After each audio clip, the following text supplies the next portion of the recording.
My aunt kept telling everyone at family gatherings that my baby wasn't my husband's child as a hilarious joke. She went pale when I made her remember her funny crime. When our daughter Lily was born, she had bright red hair. Neither me nor my husband Daniel have red hair. I'm blonde, he's brunette.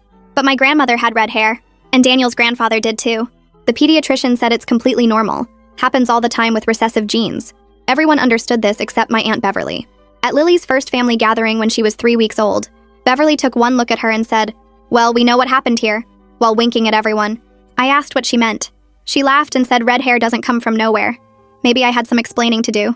Daniel's face went tight, but he stayed quiet. My mom told Beverly to stop being ridiculous.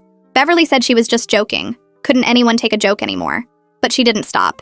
Every single family event, Beverly would make comments. At my nephew's birthday, she asked Daniel if he wanted a paternity test for Christmas. At Easter, she told my cousin that Lily looked just like the mailman. At the 4th of July barbecue, she asked me in front of 15 relatives if I wanted to confess anything. Each time she'd laugh and say she was kidding. But Daniel stopped coming to family events after the 3rd time. Said he couldn't listen to it anymore. My mother-in-law heard about Beverly's jokes from my cousin. She started asking questions. Was Daniel sure? Had we considered testing? She never said these things to me, only to Daniel. He told me she was concerned about him being naive. His brother started making comments too. Subtle at first, then more direct. Asking Daniel if he noticed Lily didn't have his nose. Pointing out she was tall for her age when both Daniel and I were average height. Daniel started looking at Lily differently. Not with suspicion exactly, but with questions. He'd stare at her features during feeding time.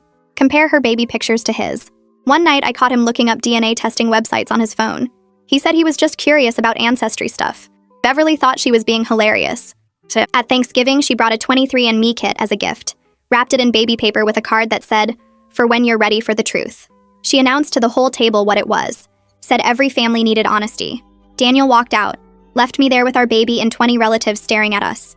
I followed him to the car. He was crying. Said he hated himself for doubting, but the constant jokes were getting to him. That maybe we should do the test just to shut everyone up. I said if he needed a test after 3 years together and a planned pregnancy, then we had bigger problems than Beverly. We went home without eating dinner.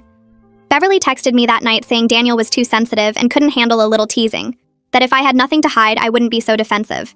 I didn't respond, but she kept going. Posted old pictures on Facebook of red-headed actors with captions like "Lily's real daddy." Tagged me in articles about recessive genes with laughing emojis and comments like "Sure, John." Started a group chat with female relatives asking if anyone else thought it was suspicious. My cousin told me Beverly was placing actual bets on when Daniel would leave me. The breaking point came at Lily's first birthday party. We'd only invited close family, made it clear Beverly wasn't welcome. She showed up anyway, brought a gift. When Lily opened it in front of everyone, it was a